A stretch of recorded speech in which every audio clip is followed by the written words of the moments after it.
दिन चाहिँ दुईजना केटाहरूको ठुलो झगडा परेछ अरे क्या। तिमीहरू पनि कहिले काहीँ घाँसमा कुस्ती खेल्छौ नि यसो गर्दै खेल्छौ नि। दुईजनाको झगडा परेछ अरे। अनि झगडा पर्दा पर्दै त्यहाँनिर चाहिँ एकजना पुलिस आएछन् अरे। अनि पुलिसले एउटा केटो चाहिँ अलिक बाटो थियो अरे। अनि पुलिस आएको देखेर त्यो चाहिँ हतार हतार कुदेर भागेछ। अनि अर्को चाहिँ त्यहीँ बसिरहेको थियो अरे। अनि पुलिसले पक्रेर यहाँ आइज भनेर पक्रेर थानामा लगेछन् अरे। अनि लगेर सोधेछ अनि ओए तैँले तँलाई तेरो नाम के हो भनेर पुलिसले सोधेछन्। अनि त्यसपछि ए सर भनेछ। अनि पुलिसले बुझेनछन् अरे। नबुझेपछि यो ए भनेको के हो भनेछ। अर्जुन अधिकारी सर भनेछ। अनि तेरो घर कहाँ हो भनेछ। बिबी सर भनेछ। अनि यो बिबी भनेको चाहिँ के हो भनेछ। 12 विषय सर भनेछ।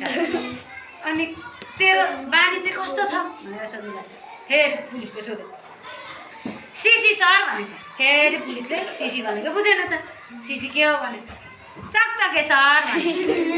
अनि त्यस पछाडि अब सरलाई अब पुलिसलाई हैरानै भएपछि अनि तैँले त्यसलाई कसरी कुटिस् त भने डिडी सर भनेको। फेरि पुलिसले नबुझेपछि त्यो डिडी भनेको के हो भने चाहिँ धोबी धुलाई सर भनेछ। अनि फेरि पुलिसको भालो पुलिसले पनि अब यसले कतिको बुझ्छ बुझ्दैन भनेर सोधे तैँले यो यी चाहिँ कहाँबाट सिकिस् भनेछ। अनि फेरि केटाले बुझेनछ अरे।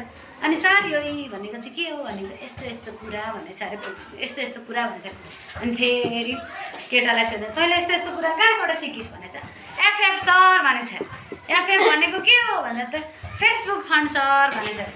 नभए त वाक्कै भए तँलाई सोद्धा क्वेसन सोद्धा वाक्क भए जा तँ घर जा भनेर पुलिसले थपक्क घर जान दिएछन् अरे। त्यस पछाडि अलिक पर पुगेपछि चप्पल खोलेर अब भाग्नु पर्यो भनेर सरलाई टिटी सर भन्दै भागेछ अरे। अनि पुलिस मक्क पर्दै के थ्याङ्क यू भनेको होइन अरे तेरो बाबुको टाउको सर भनेछ अरे। त्यस पछाडि कुले ठोकेछ अरे। Thank you.